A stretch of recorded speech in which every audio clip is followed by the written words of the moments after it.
Bonjour tout le monde, je suis très heureux de vous revoir encore aujourd'hui et j'ai l'honneur de vous présenter quelqu'un que j'apprécie beaucoup, Marie-Lise Richard-Robert du Camp Phi. Comment ça va, Marie-Lise? Ça va bien, toi? Content de t'avoir avec moi. Contente que tu m'aies invitée. Pour la prochaine heure, on va parler de plein de choses ensemble. Puis, comme d'habitude, on va commencer par un petit poème. Mhm. C'est la tradition. Là, je t'ai concocté un petit poème et donc ça va comme suit. Ça parle un peu de toi, j'espère. Tu me diras si ça te représente bien. OK. Chère Marie-Lise, on n'a pas besoin d'une grande analyse pour savoir que c'est avec ton cœur que tu exprimes tes valeurs. Une femme de conviction avec beaucoup d'aplomb. Une femme d'affaires qui a beaucoup de selfies dans son cellulaire. Elle est une travaillante acharnée. Elle ne se laisse pas mener par le bout du nez. Même quand elle est blessée et amochée, elle ne veut rien manquer.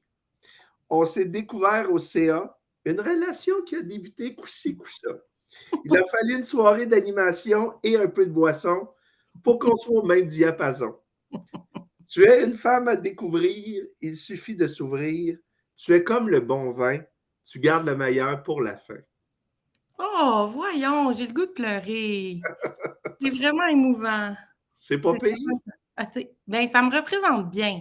Bon, Ça excellent. représente bien notre relation. Oui, effectivement, effectivement. Ça fait pas si longtemps qu'on se connaît. Ça fait quoi, Non. à peu près 1 an et 2 ans, demi, là? ça fait Ouais, 2 ans que je suis au bon, CA. Peut-être 1 an et demi, là, les premières exact. semaines au CA, on s'est moins côtoyés, mais On oui. a, lors d'une bonne discussion, on a appris à se connaître un petit peu plus. Puis depuis ce temps-là, on prend le temps de se jaser quand on a des moments.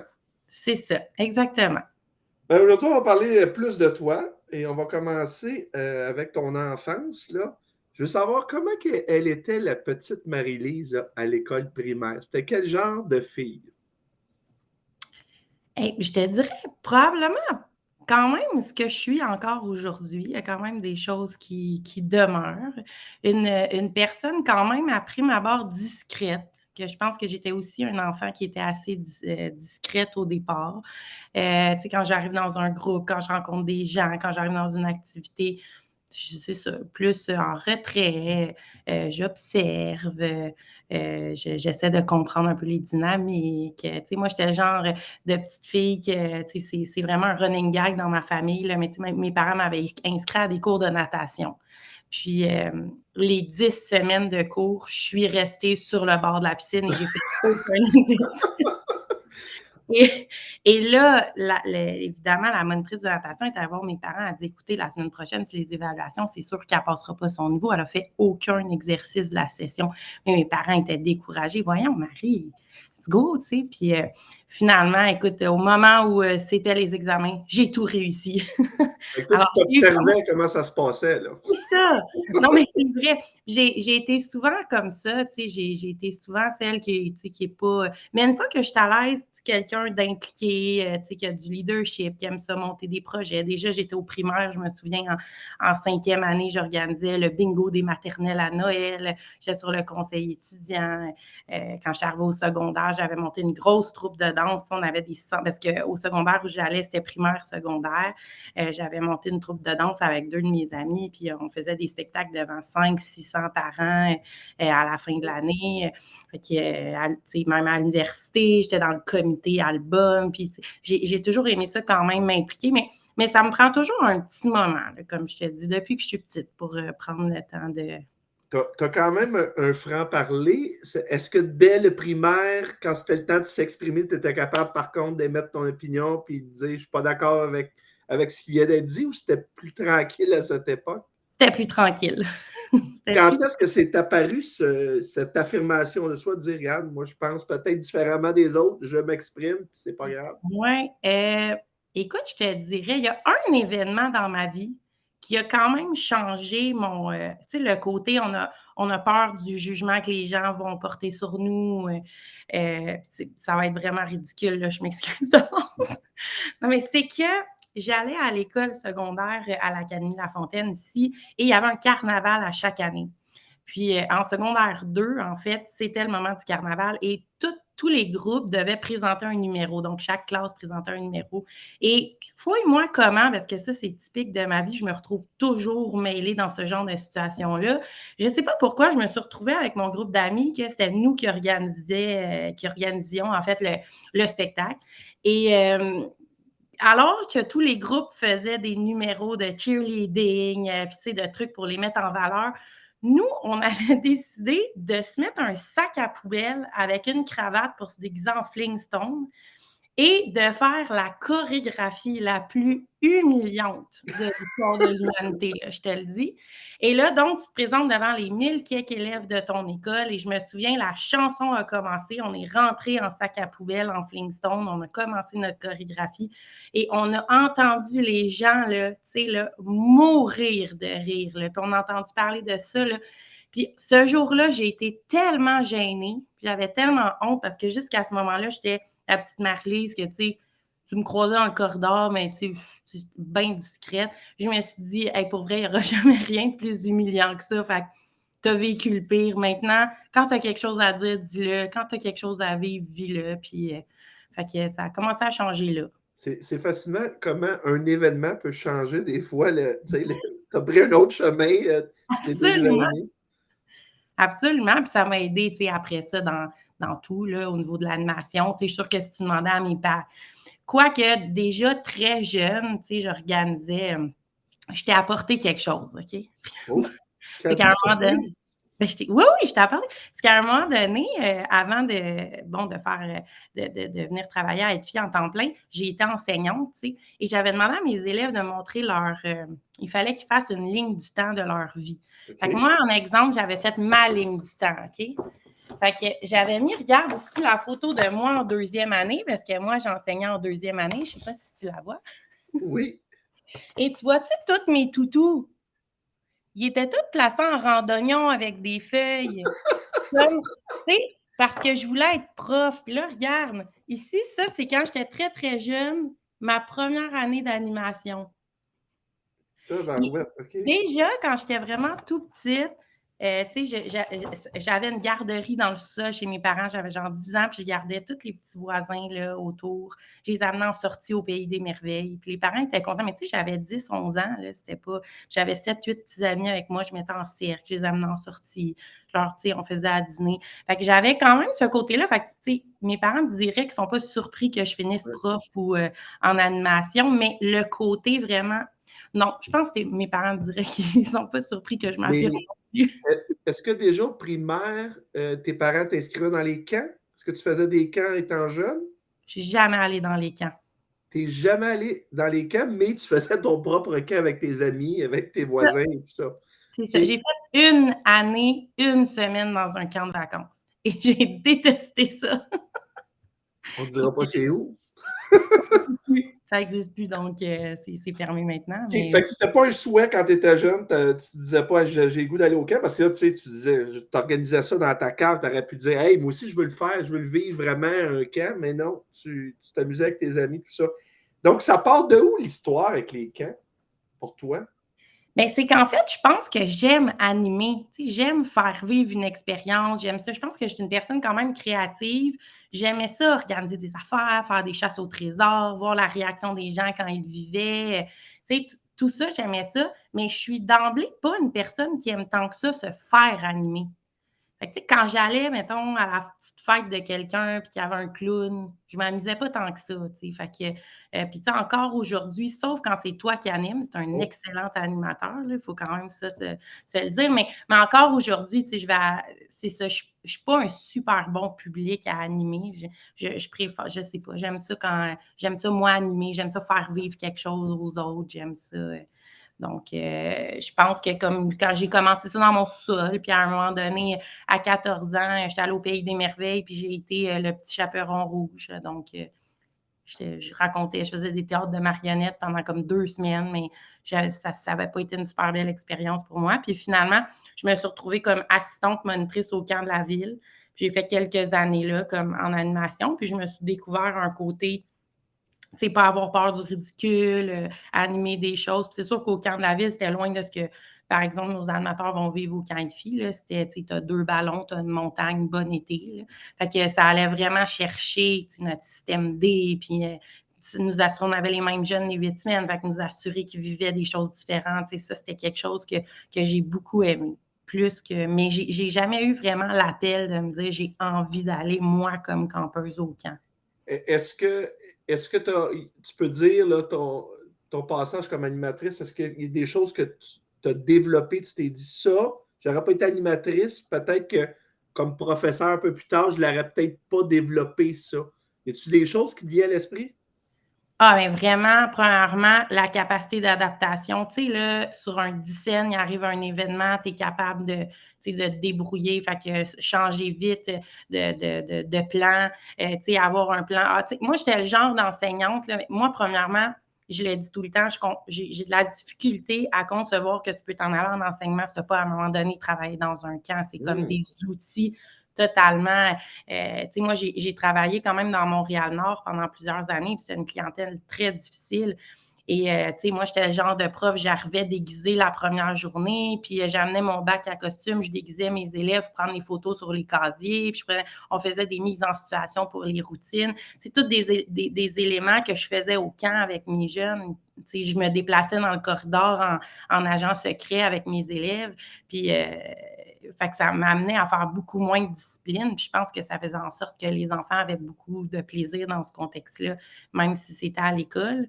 Fait que ça, c'est des choses que je pense que tu peux difficilement apprendre ailleurs. Je pense qu'au niveau du camp, c'est important. Est-ce que le souhait d'être professeur remontait déjà, mettons, dans ton enfance? Tu as toujours voulu être professeur quand tu étais jeune? Oui, toujours. Est-ce que c'est parce qu'il y a quelqu'un qui t'a marqué ou pourquoi? Est-ce que tu le sais? Oui, ma prof de 2e année, elle s'appelait Jeannine Guénette. J'ai On eu la salue. l'occasion de dire, on la salue, mais écoute, elle a pris sa retraite 2 ans après que moi, j'ai été en 2e année. Fait qu'elle est quand même âgée, mais elle vit encore à Sainte-Adèle et tout ça. Ouais, Jeannine Guénette, ça a été ma prof de 2e année, puis je pense que l'année que j'ai passée dans sa classe, je me suis dit, un jour, je vais être un prof, puis je vais être un prof comme elle. C'était une prof qui, à un moment donné, en plein milieu de la journée, elle voyait qu'on bougeait un peu, là, puis elle disait, OK, on tasse tous les bureaux, je vous apprends à faire une gigue aujourd'hui. Fait que là, elle nous apprenait plein de sortes de danses. Elle faisait des dîners récompenses. Elle habitait pas loin de l'école, puis elle habitait dans une maison 3 étages. Puis elle avait des canards, il y avait une rivière sur son terrain, puis elle avait des animaux. Fait que les midis, elle faisait des midis récompenses, elle nous amenait dîner chez elle, on allait voir les animaux, elle nous faisait des sandwichs. Je trouvais que c'était à ce moment-là, je ne peux pas le savoir, mais avec le recul, je m'en souviens, puis je le sais, mais c'était un contexte d'apprentissage stimulant. On avait développé un lien de confiance avec elle, un lien marquant, puis ça nous donne envie d'être dans sa classe, ça nous donne envie de bien nous comporter, de bien travailler parce qu'on était en confiance avec elle, puis on savait qu'après ça, elle nous faisait faire des trucs super intéressants. Donc, puis c'est elle qui m'a donné envie d'aller en enseignement. Bon, si elle ne le sait pas, elle le sait aujourd'hui. On Oh lui fera oui, le message. Elle le sait, oui. J'ai dit il y a quelques années, je l'ai croisée dans un magasin à Sainte-Adèle, puis je lui ai dit. Wow, ça va Ouais, être un beau moment, ça. ouais, Toi, tu avais étudié pour devenir professeur, donc? ouais. Comme professeur, tu l'as fait combien d'années, professeur? Je l'ai fait 7 ou 8 ans. Mettons que je te demande, c'était quoi la force de Marie-Lise comme professeur, puis c'était quoi la chose que tu continues à travailler parce que c'était pas tout à fait là encore?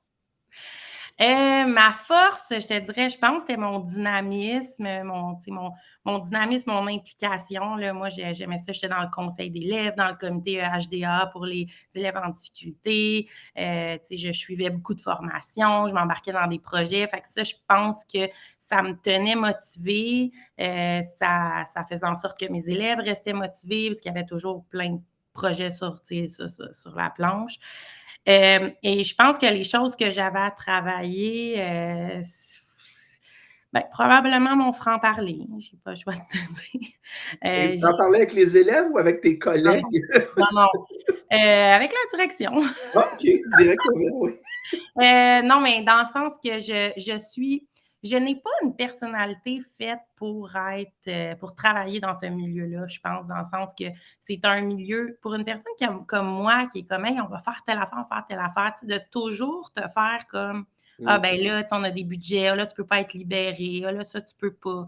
Ou d'observer, parce que j'étais dans un milieu où, évidemment, les élèves avaient des grandes difficultés, mais d'observer tous les bâtons qu'on te mettait dans les roues, tu sais, alors que je viens de voir, puis je te dis que cet élève-là, il y a des grandes difficultés, puis il faut y apporter de l'aide, puis ah ben là, on n'en a pas. Fait que, tu sais, puis ça me mettait comme hors de moi, là. Fait que c'est sûr que j'ai eu des moments où j'ai eu des confrontations où, tu sais, j'ai fait part de ma déception, là, tu sais, de façon polie, mais tu sais, c'est ce qui m'a amené de toute façon éventuellement à quitter, là. Est-ce que Marie-Lise est capable d'être gérée par quelqu'un d'autre? Un bout de temps, oui. Un bout de temps, oui. Tu sais, ben, ça dépend qui est l'autre. Tu sais, je pense que si j'avais trouvé un bon fit avec quelqu'un qui aurait réussi à m'entrer dans son. Tu sais, je pense que c'est le défi quand on est gestionnaire de faire en sorte que les gens qui travaillent avec nous, on les embarque dans notre bateau, puis on les motive, puis on arrive à rejoindre leurs valeurs et tout ça. Puis c'est, tu sais, peut-être que j'avais pas trouvé parce que j'ai pas vraiment eu d'autres. Tu sais, j'ai fini mon bac, j'ai juste travaillé en enseignement. Fait que j'avais peut-être moins ça avec ma direction de l'époque, là, quoi qu'elle avait plein de belles qualités, là, c'est pas ça le point, mais moi, ça me rejoignait moins. Fait que c'est sûr que. Puis même au-delà de travailler pour quelqu'un d'autre, parce que moi, je pourrais avoir un boss, juste même des collègues, même travailler avec des collègues, il faut un peu que tu travailles avec des gens qui partagent. J'ai été super gâtée, super chanceuse, là. J'ai eu des collègues extraordinaires à qui je parle encore régulièrement, mais ouais, c'est ça, c'est important pour moi. On se rapproche d'Edfi, là. Où est-ce que Edfi apparaît dans ta vie? Là, tu es enseignante depuis donc 7-8 ans. Edfi apparaît comment dans ta vie? Dans le fond, moi, comme je te disais, j'ai commencé à travailler au camp municipal et à un moment donné, ben, j'avais envie d'autre chose. J'avais envie de pouvoir partager un peu j'avais fait le tour de faire mon groupe puis de cet environnement-là. Puis il y a eu une ouverture. En fait, ma meilleure amie, à ce moment-là, travaillait dans un camp aide-filles comme chef d'équipe. Puis elle m'avait dit, ah, il y a une ouverture là, peut-être que tu pourrais venir. Donc, j'ai passé l'entrevue. J'ai commencé à travailler au camp aide-filles en 2005. Comme chef d'équipe. J'ai fini mon bac en 2008, fait que j'étais pendant mes études. Et ensuite, ben voilà, j'ai fait quelques années chef d'équipe. L'année suivante, je devais être adjointe. Finalement, le coordonnateur a quitté un peu avant l'été, donc je suis devenue d'emblée coordonnatrice. J'ai passé quelques années dans cette entité-là. Puis à un moment donné, encore une fois, quand ça fait 4-5 ans, j'avais l'impression que moi, j'avais apporté tout ce que je pouvais. Puis que pour ce camp-là puisse aller ailleurs, ben, des fois, on a besoin de 109 puis d'une nouvelle vision. Moi, j'étais rendue au bout de ce que je pouvais, je pense, apporter de mieux à cette entité-là. Donc, Avant d'aller plus loin, Marie-Lise, je veux revenir quand tu étais coordonnatrice. C'était quel type de coordonnatrice?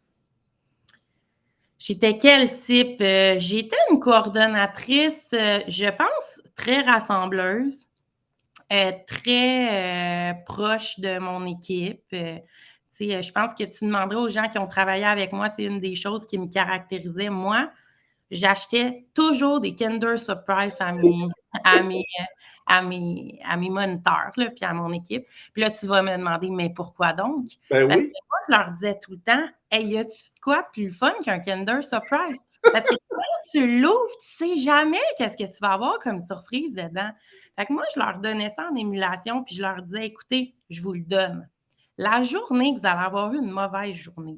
Les jeunes, là, aujourd'hui, ça ne marchait pas, ou peu importe. Mais là, vous allez ouvrir votre Kinder Surprise, vous allez penser à moi, puis vous allez vous souvenir, hey, c'est cool, tu vas avoir une surprise, puis je pense à toi, puis je suis derrière toi. Et ce que les gens peut-être ne savaient pas, moi, j'utilisais ça comme signe. Quand je voyais qu'un moniteur à la fin d'une journée ouvrait Wow! Kinder Surprise, je me disais, il n'y a pas eu une bonne journée, je vais aller le voir. Hey, puis ça a bien été ta journée. Fait que je pense que j'étais ce genre de, tu sais, j'étais la genre de coordonnatrice qui avait toujours ma porte ouverte, beaucoup sur le terrain, toujours ma porte ouverte. Puis souvent, tu sais, le soir à 4 heures, les gens venaient écouter des vidéos sur YouTube, on chantait des chansons.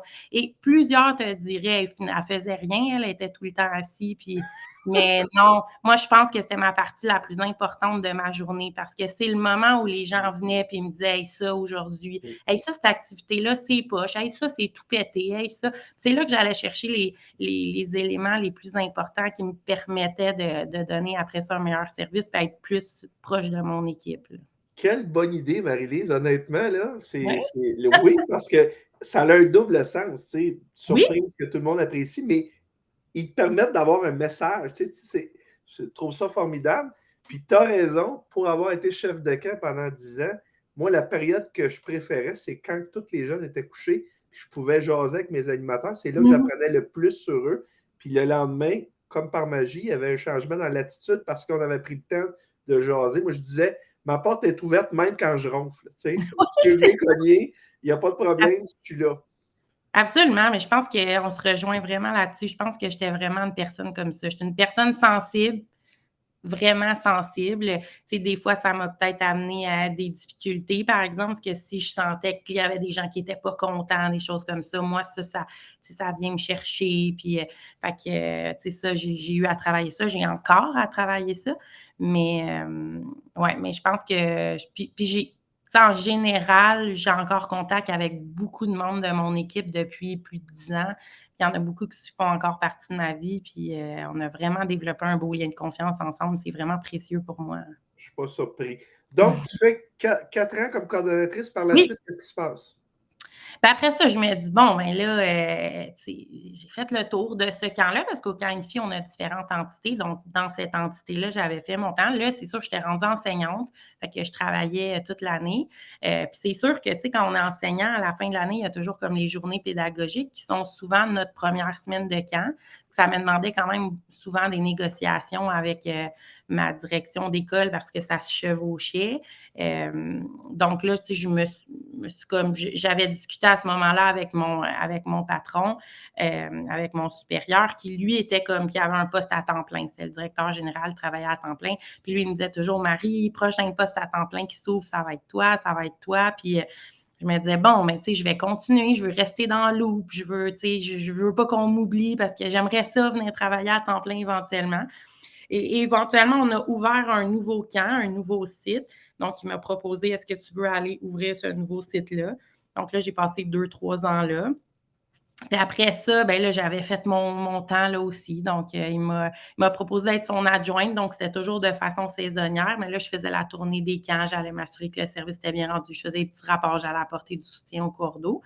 Et ben ensuite, en 2014, quand M. Dubois a décidé de vendre l'organisation, ben François, qui était mon supérieur à ce moment-là, et moi, on s'est associés ensemble, puis on a fait l'acquisition d'Edfi.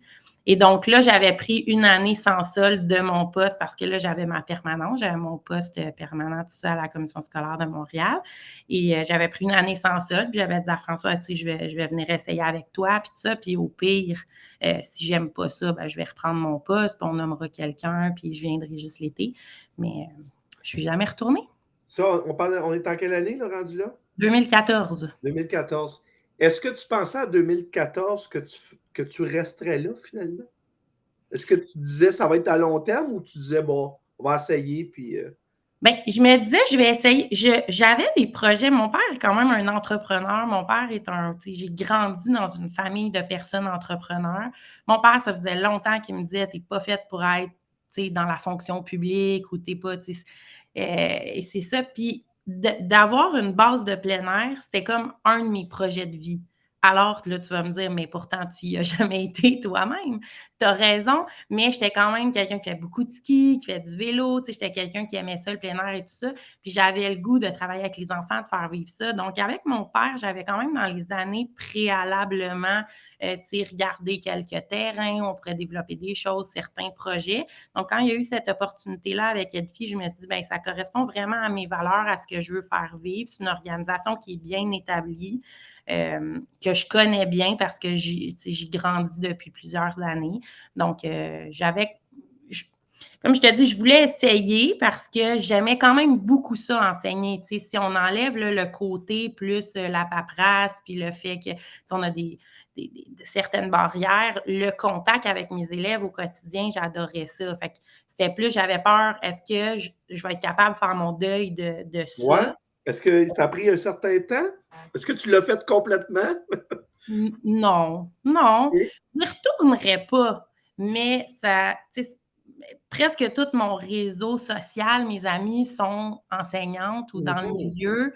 Fait que j'ai l'occasion des fois, tu sais, d'aller dans leur classe, d'accompagner dans une sortie. Tu sais, j'ai encore mais les premières années, tu sais, quand je les regarde vivre la rentrée, tu sais, faire des fois, ça me fait un petit pincement au cœur, mais en même temps, je le vis aussi avec le camp.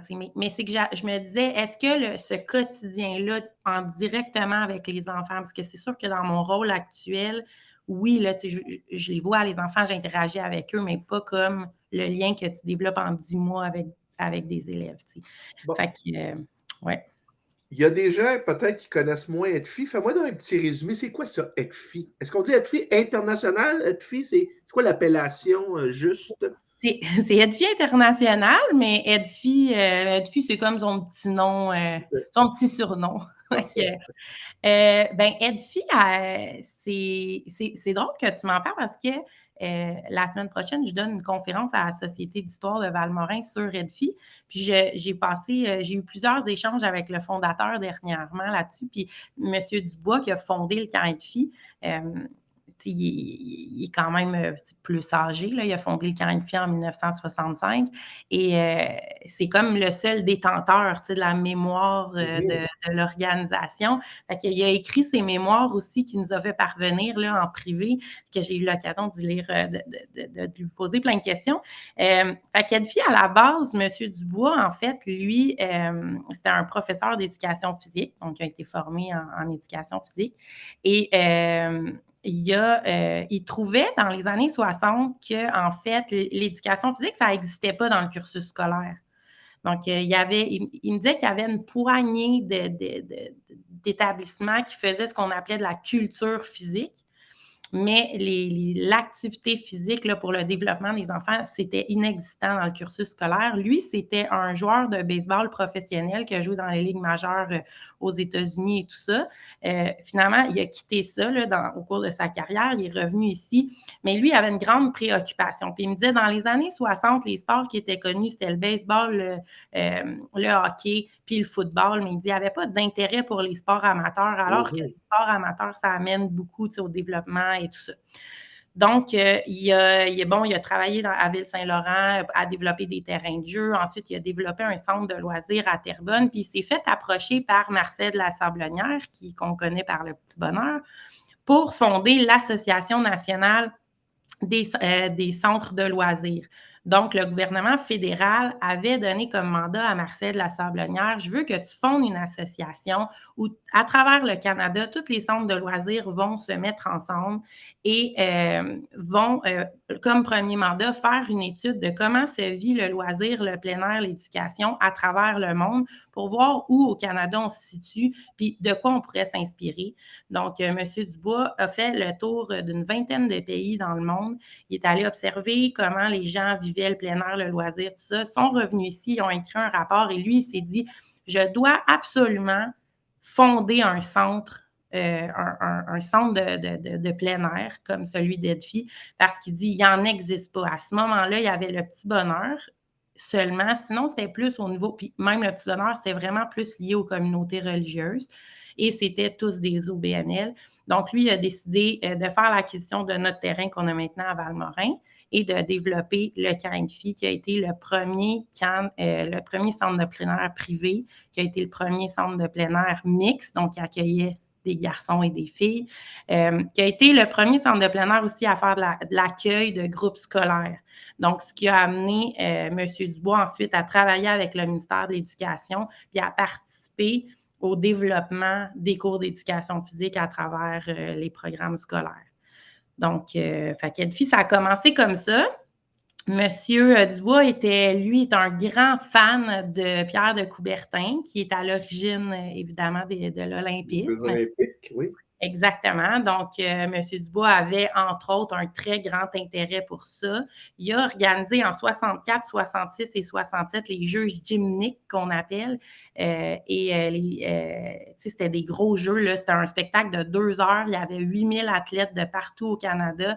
C'était au Forum. Il y avait 16 000 personnes dans les estrades. Et ça a pris tellement d'envergure qu'après, tu vois, il s'est fait approcher par le gouvernement du Québec et les Jeux gymniques sont devenus les Jeux du Québec qu'on connaît aujourd'hui. Donc, ça l'a amené après à participer à l'Expo 67. Donc, c'est tous les employés d'Edfi qui étaient au pavillon jeunesse à l'Expo 67 qui organisaient les événements sportifs. Ça l'a amené à être le maire directeur général du village olympique des Olympiques de Montréal à 76. Donc, c'est ça, c'est quelqu'un, mais toujours avec Edfi. Donc, c'était toujours son équipe Edfi qui l'accompagnait, tout ça. Donc, c'est vraiment bien ancré en nous, ce côté-là international, ouverture sur le monde, c'est solidarité, fraternité et évidemment, bon, le sport, le développement des jeunes et tout ça. Bon, Caroline, tu vas être bonne dans ta conférence. On voit que tu connais ton sujet. Il y a un élément que tu as nommé que je veux absolument parler, c'est le côté privé. Hein? Oui. Qui dit privé dit argent, hein? Bien sûr. Est-ce que c'est encore tabou selon toi un camp qui veut faire de l'argent comparativement à l'industrie qui, à grande majorité, sont souvent des organismes soit but non lucratif, tout ça. Est-ce que tu sens qu'il y a comme un tabou face au camp privé encore aujourd'hui? En fait, je pense que le tabou qui est face au camp privé ou l'idée préconçue que les gens ont face au camp privé, c'est comme si parce qu'on est privé, on veut faire de l'argent et que la mission passe en deuxième. OK, intéressant. Alors que effectivement, bon, Edfi, c'est une organisation privée, ce qui évidemment peut, ça peut être lucratif, ça amène des revenus, mais en demeure pas moins que nos revenus retournent dans l'organisation pour l'entretien de nos infrastructures. On n'est pas des personnes riches, on n'est pas. Et on a le même souci et notre priorité demeure la même que toutes les organisations qui ne sont pas privées, c'est-à-dire de participer au développement des participants, de faire découvrir le plein air. Alors, est-ce qu'à prime abord, on nous catégorise comme des personnes qui sont plus à l'argent ou qui sont plus dans le monde des affaires? Probablement. Est-ce qu'on a un modèle d'affaires qui est différent d'un OBNL? Effectivement aussi. On n'a pas nécessairement le même fonctionnement et tout ça. Mais je pense que quand les gens prennent le temps de nous connaître, ils arrivent à faire la distinction et je ressens moins qu'avant ce genre de jugement-là parce qu'on est un camp privé. Bon, la pandémie a fait en sorte que les camps ont dû se mobiliser. D'ailleurs, les camps privés, vous êtes mobilisés. Qu'est-ce que vous avez apporté à l'industrie des camps, les camps privés, selon toi? Peut-être une petite dose de désespoir,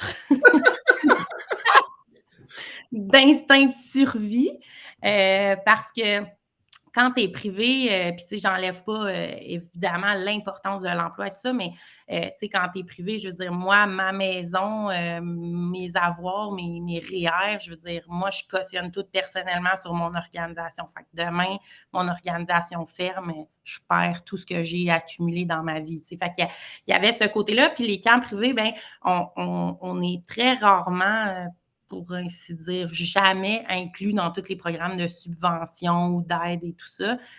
Donc, je pense que notre rapport était plus au niveau financier, dans le sens qu'on n'avait aucun doute sur la gestion du guide, des procédures, des opérations et tout ça, mais au niveau peut-être financier, on avait plus je pense, peut-être une expérience à ce niveau-là qui nous permettait peut-être d'amener des idées nouvelles pour nous assurer qu'on allait aussi être considéré dans l'aide financière.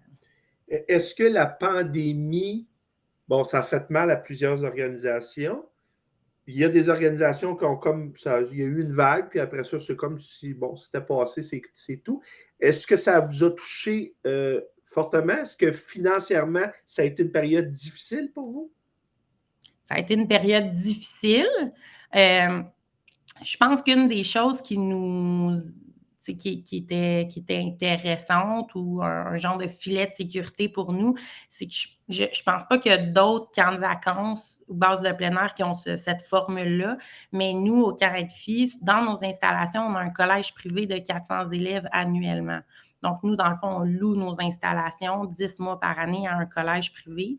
Et malgré la pandémie, alors que notre secteur, notre industrie était fermée, les écoles continuaient d'opérer. Donc, on continuait quand même de percevoir ce loyer-là de notre locataire, ce qui nous a quand même donné un bon coup de main. Et on a aussi des camps de jour. Puis il y a eu une aide financière en 2020 quand même substantielle, là, qui était quand même intéressante au niveau des camps de jour. Donc, il y a eu un impact financier. Ça a été difficile pendant comme 1 an. Mais une fois qu'on a réussi à rétablir ça, on arrive à reprendre le rythme.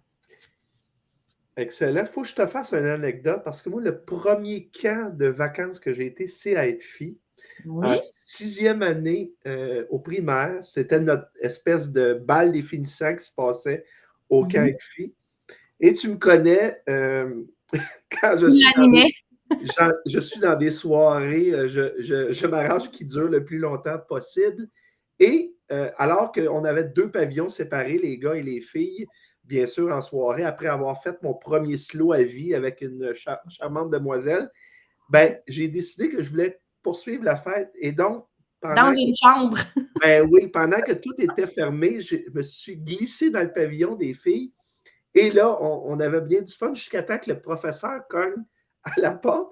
Et là, sachant que j'étais pris un peu comme un rat, j'ai dit aux filles, rentre avec moi, une des filles rentre avec moi dans la salle de bain, pars la douche, on va faire à croire que tu prends ta douche. Oui. Et moi, j'étais caché dans la douche. La douche. Oui. Voilà, exact. Mais ça a été un super beau souvenir. Et à quelque part, moi qui a toujours grandi dans les camps de jour, ça a été un début de dire, hey, moi, un camp de vacances un jour, j'aimerais ça. Donc, c'est mon souvenir de Edfi, donc, qui restera gravé dans ma mémoire.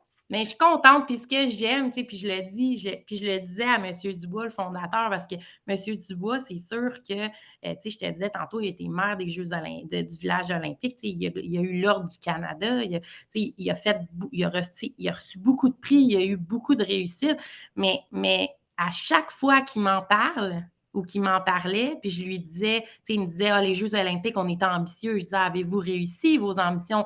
Puis il me dit oui, il dit, mais il n'y a jamais rien qui va me rendre plus fière qu'Edfi. Dans son livre, alors qu'il parle de tous ses projets professionnels, il y a le plus gros chapitre, c'est Edfi, puis ça s'appelle Edfi, mon bébé.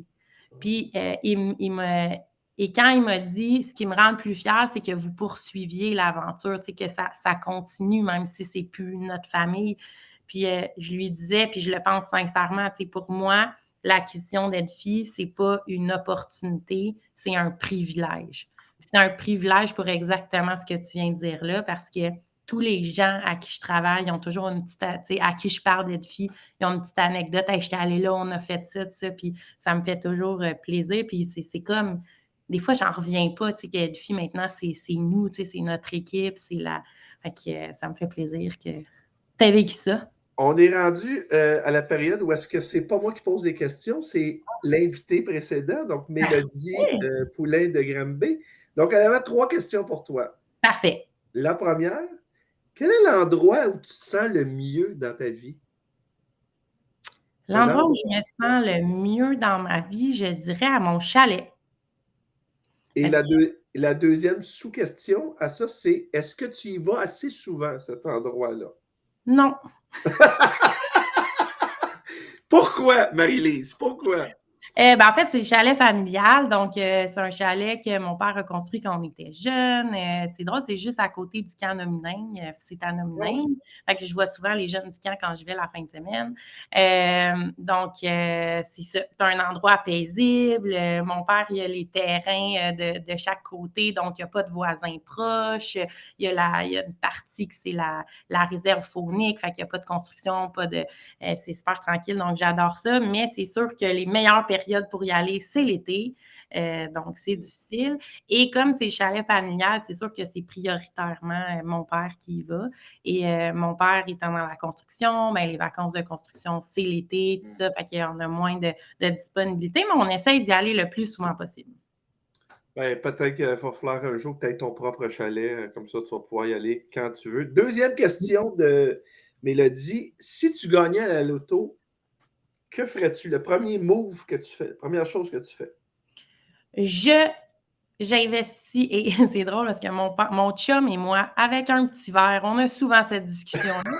On a souvent gagné des millions avec un petit On a verre. souvent gagné des millions et mon Dieu qu'on les gère pas de la même façon. Fait que si ça nous arrivait, je sais pas ce qui nous arriverait, mais je le mettrais presque tout dans Edfi. Tu sais, Edfi a besoin quand même d'un coup de pouce au niveau des infrastructures, d'un petit coup de jeunesse. On a tellement de projets, de choses qu'on voudrait faire, puis les limites sont toujours financières. Donc, souvent financières. Mais mettons un petit rêve personnel pour toi, là. Un petit rêve personnel, un peu d'argent pour toi, là. Ouais, je m'achèterais un pied-à-terre à Vancouver. Oh, pourquoi Vancouver? J'adore Vancouver. C'est une ville que je trouve extraordinaire. C'est une ville verte. C'est une ville, tu sais, quand tu es au centre-ville de Montréal, il y a comme un ancien volcan qui est éteint, qui a des gros jardins, fait que tu peux te promener là-dedans. Tu es sur le bord de l'eau. Tu es à 1 heure de Whistler pour aller faire du ski. Je trouve qu'il y a comme plein d'écosystèmes à proximité. Je trouve que les gens sont chaleureux. C'est un des endroits que j'aime le plus visiter. Tu as été à quelques reprises? Oui. J'aime bien ça. Troisième question. J'aimerais connaître la personne que tu trouves la plus marquante, inspirante en lien avec les camps. Est-ce qu'il y a des gens qui t'ont marqué? Ben, je suis obligée de te dire M. Dubois, là, comme je te dis, je veux dire, pour moi, c'est un monument. Tu as besoin d'un pep talk, tu appelles M. Dubois, là, sans aucune hésitation. Pour moi, c'est une personne extraordinaire que je connaissais très peu quand j'ai commencé à travailler à Edfi, mais qui pour moi est un modèle extraordinaire d'ambition, d'innovation, d'aller au bout de ses rêves, de pousser les limites. Ouais. On va parler de tes passions maintenant, Marie-Lise. Si je te demande quelques-unes de tes passions, tu me dirais quoi? Joe Sakic. Oui, Joe Sakic. On en a déjà un peu parlé ensemble. J'étais un peu éberlué, mais écoute, ça semble évident. Je suis une personne surprenante. Oui, Joe Sakic, qui est une personne, je suis une grande fan des Nordiques, bien que je viens des Laurentides. Mon père, quand j'étais toute jeune, il m'amenait quelques fois par année. On faisait 4 heures de route. On allait à Québec, on allait voir des matchs nordiques. Puis moi, Joe Sakic, d'ailleurs, on ne le voit pas, mais derrière, c'est toutes des photos avec Joe Sakic. Oui, exact. Voilà. Non, mais tu sais, je sais pas, je t'ai dit, je me suis déjà inscrite au banquier et dans mon projet, qu'est-ce que tu fais si tu gagnes? Je vais voir Joe Sakic au Colorado. J'adore Joe Sakic. C'est une passion. J'ai une collection de cartes de hockey de Joe Sakic. Oui, je suis sa carrière. Je ne sais pas pourquoi. Sûrement le premier homme depuis que j'étais jeune qui était inspirant. Il était rassembleur pour son équipe. Parenthèse, pendant que tu parles du banquier, moi aussi, je m'avais inscrit au banquier. Mais écoute, j'avais fait une vidéo avec mes jeunes répis pendant toute la fin de semaine, des séquences avec mes jeunes répis. On jouait au banquier, puis on était dehors, on faisait des activités. Puis là, j'avais dit aux jeunes, écoute, si je suis au banquier, je vous amène toutes. Ça va être le party. Puis là, les jeunes étaient primés. Puis là, un mois plus tard, as-tu eu des nouvelles? Non, pas encore, mais ça s'en vient. J'ai jamais eu de nouvelles. On m'en a parlé pendant 3 ans, les jeunes. Ben là, il va-tu au banquier? Moi, il va. Impossible. Oui, mais te connaissant, tu aurais dû faire je sais pas, une cérémonie, non? Je sais pas. Ça n'a pas marché. D'après moi, j'étais trop primé, je ne sais pas. Autre passion que Joe Sakic, Marie-Lise? Oui, autre passion. Je te dirais la littérature. Oh. Je suis une personne qui aime beaucoup, beaucoup, beaucoup la littérature. Beaucoup la littérature jeunesse. OK. J'ai une collection de plusieurs centaines de livres dans mon sous-sol. De livres jeunesse. Oui, vraiment, j'ai une bibliothèque complète. Ah, mais mettons que tu nous donnes, là, je ne veux pas te mettre sur le spot, mais 2, 3, soit auteurs ou livres que tu dirais, ça, il faut prendre le temps de lire ça. Tu me dirais quoi? Oui, bien, pour les enfants, ceux qui n'ont jamais lu La petite casserole d'Anatole, Vous pouvez même la trouver sur YouTube. Ils ont fait une vidéo d'animation à partir de ce livre-là. Moi, je le lis dans toutes mes formations. Dans le fond, c'est l'histoire d'Anatole. C'est un petit gars qui marche, puis il y a une casserole d'accrocher après lui. Puis là, il dit la casserole, elle s'accroche partout, ça le fâche, ça le fait sacrer, ça, tu sais, fait que là, donc c'est comme un sous-entendu, c'est qu'il y a une difficulté, un handicap, peu importe, mais qui est représenté par la casserole. Puis à un moment donné, il rencontre quelqu'un qui il fait avec de la laine un petit baluchon pour sa casserole, puis fait que là, il se l'attache en sac, fait que là, il s'accroche plus partout, puis sa vie va beaucoup mieux. Fait que la morale, ce que je dis à mes moniteurs, c'est soyez à un moment donné cette personne-là oui. va faire le petit baluchon. Fait que ça, je propose ce livre-là vraiment à tout le monde. J'ai vraiment adoré ça. Oui. J'ai une ancienne animatrice du camp qui est quand même une grande auteure québécoise de livres jeunesse, entre autres. Elle fait d'autres choses. Marie-André Arsenault, est-ce que tu la connais? Tu iras voir. Je vais aller voir, c'est sûr. Oui, c'est sûr que je vais aller voir ça. Peut-être que quand je vais taper, il y a des titres qui vont. Je suis vraiment meilleure pour me souvenir des titres que des fois. Donc, tu dois lire beaucoup de livres à tes enfants? Beaucoup. OK. C'est un rituel à la maison avant de se coucher, une petite histoire. Oui, avec les voix, je les anime, puis tout. Là. Puis là, ma fille, elle est en première année, commence à lire Yannick. Oh oui, ben là, c'est ça, on commence. Là, c'est exceptionnel, parce que des fois, c'est elle qui lit, fait que c'est encore plus le fun. Donc, toi, si tu t'en vas à quelque part, tu as toujours un livre de cachet dans ta valise? Partout, j'en ai partout. J'en ai dans ma salle de bain, dans mon auto, j'en ai partout. Okay. Le livre, mettons, là, sorti de nulle part, là, tu sais, qu'on ne s'attend pas que tu dis hey, ça, prenez le temps de lire ça, vous allez être surpris. OK, t'es prêt, je l'ai. Oh, tabarouette! Oh, tu t'as pas préparé, là. Non, je sais, je comprends pas. Persépolis. OK. Peux-tu nous résumer ça? Oui. C'est une bande dessinée. OK. Puis c'est l'histoire d'une jeune fille iranienne, dans le fond, qui raconte son histoire. Fait que c'est une histoire vraie, puis qui raconte un peu. Et je trouve qu'en tout cas, actuellement, en plus, avec tout ce qu'on vit au niveau des femmes iraniennes, tu sais, celle qui portait mal son masque, pas son masque, je m'excuse, son voile et tout ça. Ça parle un peu, elle, de sa vie en Iran. De ce qu'elle a vécu. Après ça, elle a quitté, étudier ailleurs, est revenue et de voir son attachement quand même pour sa culture, son peuple, malgré tout ce dont elle a été témoin. Puis c'est une petite fille qui, au début du livre, c'est une petite fille, là, elle a 9-10 ans, mais déjà très revendicatrice, très... J'ai adoré ce livre-là, donc je le propose. Wow. Ça se lit bien en BD.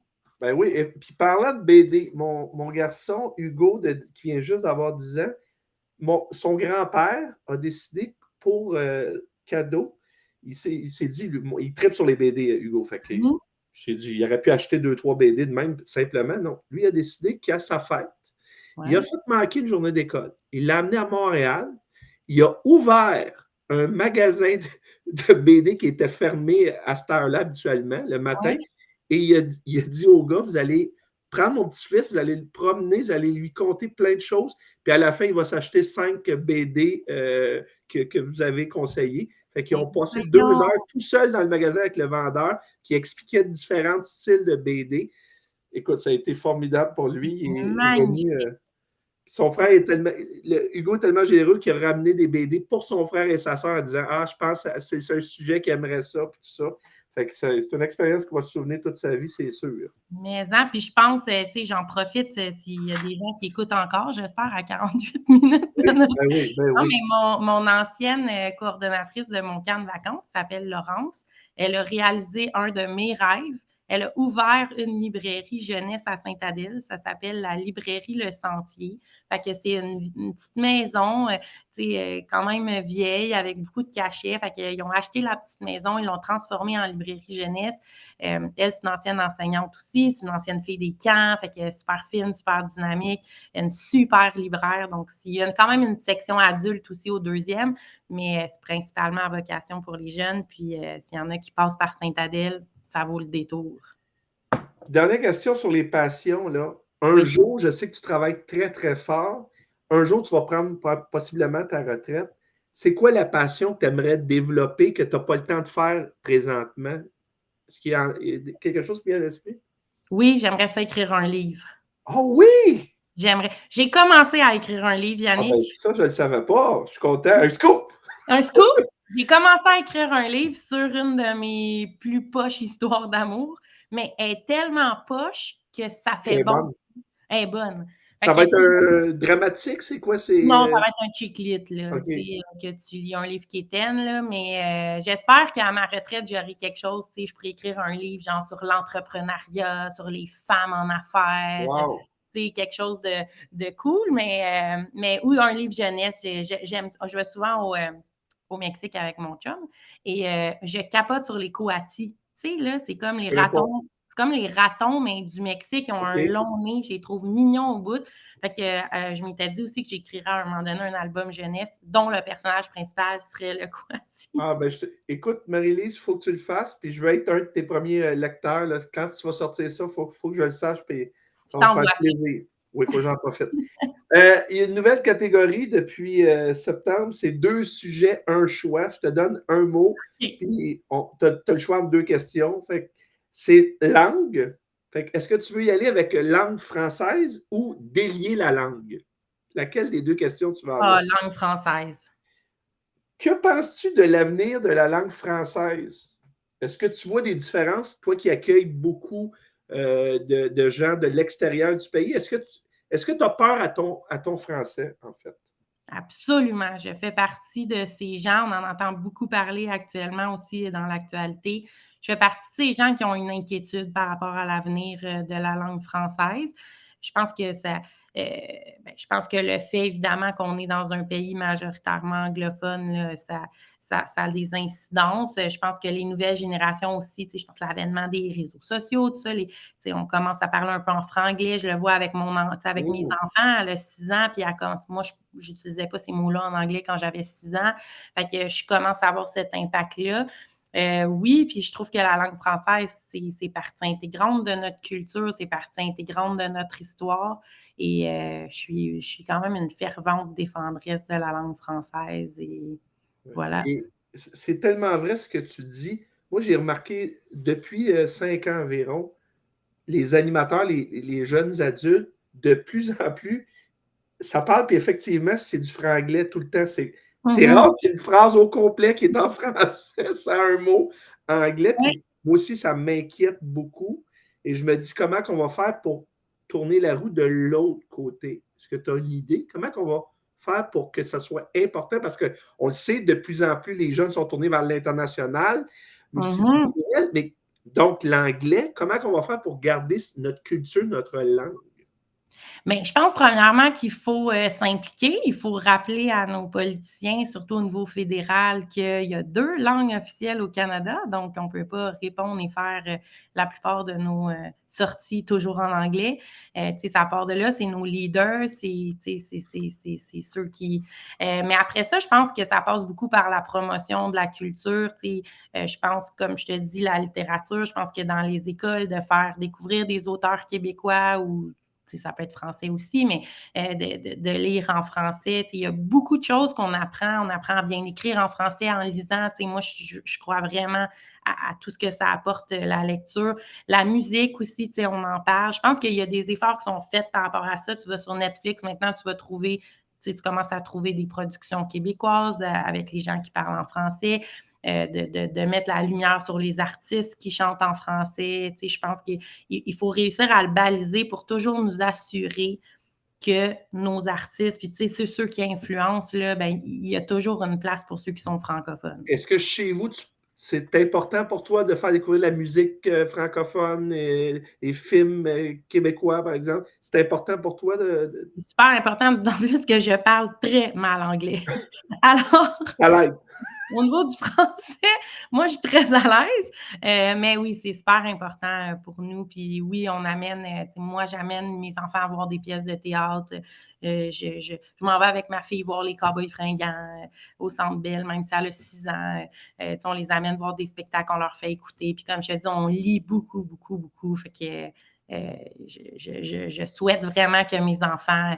Puis pas juste dire « je parle français parce que c'est le fun de parler français ». Je parle français parce que c'est important de parler français, parce que c'est ma culture, parce que c'est mon histoire. Puis c'est important que ça perdure. Et parce que, justement, on se distingue par ça, puis je trouve ça important, justement, cette distinction-là. Puis tant mieux, on a comme quelque chose que les autres, certains n'ont pas, donc il faut être fier de ça. Deuxième question, sens. Est-ce que tu y vas avec les 5 sens ou le sens de l'orientation? Ah, mon Dieu! Le sens de l'orientation. Mis à part Vancouver, quelle est la place que tu as trouvé le plus beau dans le monde? Que tu dis ça, ce voyage-là, là, j'aimerais ça y retourner ou je te le conseille, il faut vraiment y aller. L'Alaska. Oh! Conte-moi ça Ouais. en 1 minute, l'Alaska. Ben écoute, j'ai fait une croisière il y a 3 ans, je pense, avec mon copain et son père et ma fille qui avait 1 an ou 2 ans à ce moment-là. Puis on s'est dit, hey, pourquoi pas faire une croisière en Alaska? Tu sais, les gens, ils vont plus dans les Caraïbes, en Europe. Puis nous, on aime ça, les destinations insolites. Fait qu'on s'est dit, hey, on va faire une croisière en Alaska. Et j'ai adoré les paysages, j'ai aimé. Puis on parle beaucoup, tu sais, des changements climatiques, on parle beaucoup du réchauffement de la planète. Quand tu arrives en Alaska, tu rentres dans Glacier Bay, qui est comme un parc là-bas, puis il y a des biologistes qui embarquent sur le bateau, qui viennent parler des animaux, puis tout ça. Puis on a posé beaucoup de questions sur la fonte des glaciers parce qu'ils nous montraient une carte, là, Yannick, il y a 400 ans, la glace arrêtait ici. Puis ça nous a pris 4 heures nous rendre où est-ce que maintenant, il y a encore de la glace. T'sais, les glaciers tombaient devant nous, s'effritaient. Mais de voir qu'effectivement, ce sont des gens qui vivent là, avec les animaux, la faune, la flore, tout ça là-bas, qui vivent là, qui vivent... Et moi, j'ai ressenti quand même moins d'inquiétude, dans le sens qu'ils disent, avec l'inclinaison de la Terre, c'est sûr qu'à un moment donné, il y a toujours une inversion, je pense le mot, des pôles, donc, mais qui sont quand même inquiets de la vitesse à laquelle ça se produit effectivement. Fait que c'était un voyage qui était quand même très... On visitait des glaciers, on est allé dans la ferme d'une femme qui habitait là, on est allé au Yukon, dans un parc en haut d'une montagne. C'était magnifique. Je te reconnais. Pas pareil comme les autres destinations insolites, c'est parfait. Hey, on est déjà rendu à la fin, Marie-Lise. OK, déjà? Je suis rendu aux commentaires des gens, des petits mots qu'on m'a envoyés sur toi. Donc, je te lis ça, Ah, tu essaies de deviner c'est qui. C'est pas facile comme jeu. bon, OK.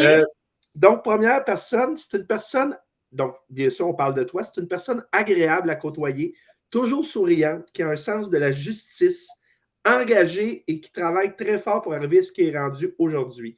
On la connaît également pour ses nombreuses péripéties. Tout lui arrive en même temps lorsqu'on pense que ça peut arriver à personne.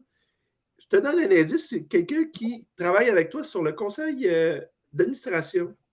Ben, je dirais Olivier, probablement. Eh bien non, Nancy Roson. Nancy! Oui. Oh mon Dieu! C'est vrai que Nancy, je raconte parfois quelques anecdotes. Oui, parce qu'il faut savoir, c'est que Marie-Lise a toujours un incident. J'en ai parlé dans mon poème du début. Il y a toujours quelque chose qui se passe de son côté. Je ne sais pas ce qui se passe avec moi. Deuxième personne, Marie-Lise est une personne exceptionnelle et une entrepreneur remarquable. Sa créativité, sa vivacité et surtout son efficacité est seulement quelques-unes de ses nombreuses qualités. Marie-Lise est une alliée de très haut niveau pour le monde des camps. Oh. Un allié de qui tu pourrais être une bonne alliée?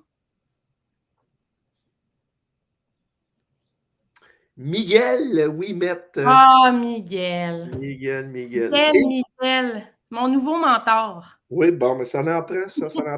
Dernier petit mot. Marie-Lise est une personne passionnée, impliquée et qui a la joie de vivre incroyable. Cependant, elle peut être parfois gaffeuse, notamment concernant les blessures. Cela ajoute sans doute à son charme. Attachante et généreuse, elle se soucie du bien-être de chacun avant de penser à elle-même. Elle va sans dire qu'elle sera difficile de trouver une collègue ou une grande amie qu'elle est. C'est sûr, c'est Lara. Ben oui, c'est Lara. Ma collègue de blessure. Voilà, qui se blesse elle aussi avec toi. En même temps. Ah, c'est vraiment gentil. Marie-Lise, ça a été extraordinaire. Puis ce que j'ai découvert de toi, en fait, je le savais déjà un peu, mais il y a beaucoup de points en commun qu'on a. tes passions, la façon que tu vois la vie. Puis, tu es une personne vraiment à découvrir. Il faut prendre le temps de parler à Marie-Lise. Donc, les gens, ceux qui la croiseront à un congrès ou un autre événement, prenez 2 minutes pour parler à Marie-Lise parce que moi, quand j'ai pris ces 2 minutes-là, ben, maintenant, je suis pogné pour une demi-heure, une heure ou plus parce que j'ai du fun à parler avec cette fille. Merci beaucoup d'avoir participé, puis continue à bien faire, à être fille. Tu apportes beaucoup à la communauté des camps et donc on est très content de t'avoir avec nous. C'est Merci, Marie-Lise. vraiment là, un honneur que tu aies pensé à moi. Et je te retourne le compliment. Tu es un monument de l'association. Le CA sans toi, ça ne sera pas pareil. Sans le chien de garde, Yannick. Eh Mais bien, merci beaucoup. ça fait plaisir. Merci. Bye bye. Excellent. On n'est plus Non, enregistré. OK! Moi, je reste